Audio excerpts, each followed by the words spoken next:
This is without a doubt the craziest season I can remember in a long time.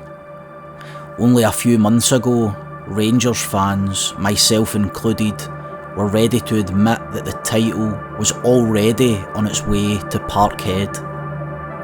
It's hard to remember a season where all hope was lost at such an early stage.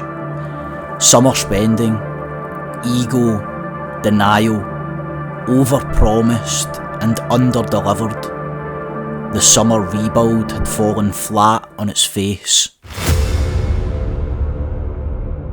And it's official. The verdict's in. Rangers are shite and the fans are not happy about it. A lot of you have probably joined us and thought to yourself, he looks like a bit of a miserable bastard. Well, you'll be glad to know that I'm actually running out of miserable bastard things to say.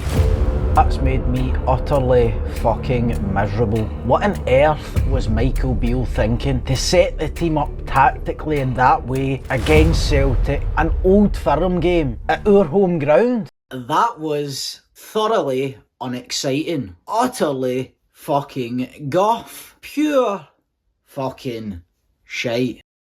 The time has finally come. Michael Beale has been sacked as manager of Rangers. I question the basis of the manner in which he operated.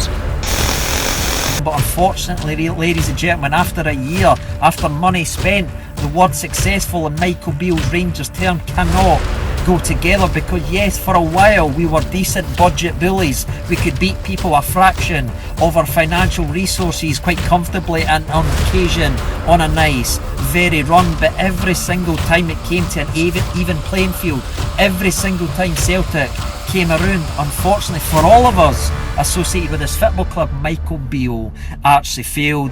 Beale left the building. There was an overwhelming demand from fans for a manager with not only a CV but experience at a high level, and over and above everything, a manager that's won things. Someone who's previously been able to walk into a club and take a shit show and turn things around. In my opinion, with this appointment, all those boxes have pretty much been ticked.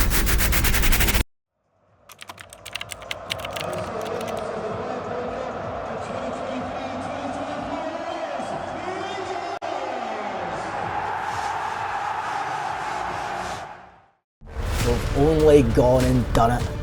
It's a great day to be a Rangers fan. What a result, what a performance, what a difference. This isn't a sprint, it's a marathon, it's a long season, and I think that's set Clement up for success, to be honest. Do you know what I mean? He's like, bear with me, like I'm no going to deliver results the other night.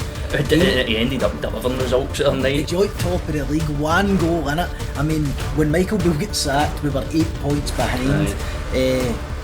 Look, we've got to put our hands up and admit it and say we kind of wrote the season off at one point. You'll struggle to find a Rangers fan who never wrote the season off, because let's be honest, when you're that far apart at such an early stage of the season, you're always going to struggle to come back, and we said it at the time, it's going to take like a collapse for Celtic for us to be able to get back in it. Luckily enough this year it's happened. From 8 points behind and been booed off the pitch at Ibrox, most Rangers fans, ourselves included, had already written the season off. And then enter Philippe Clement, a man with a presence, a straight talker, and suddenly the mentality around Ibrox began to shift. We drew first blood in terms of silverware. The style on the pitch started to change, and the distance between us and Celtic shrunk until we sat atop of the league. Now only 2 days away from one of the biggest Old Firm games in recent history, the title race is on.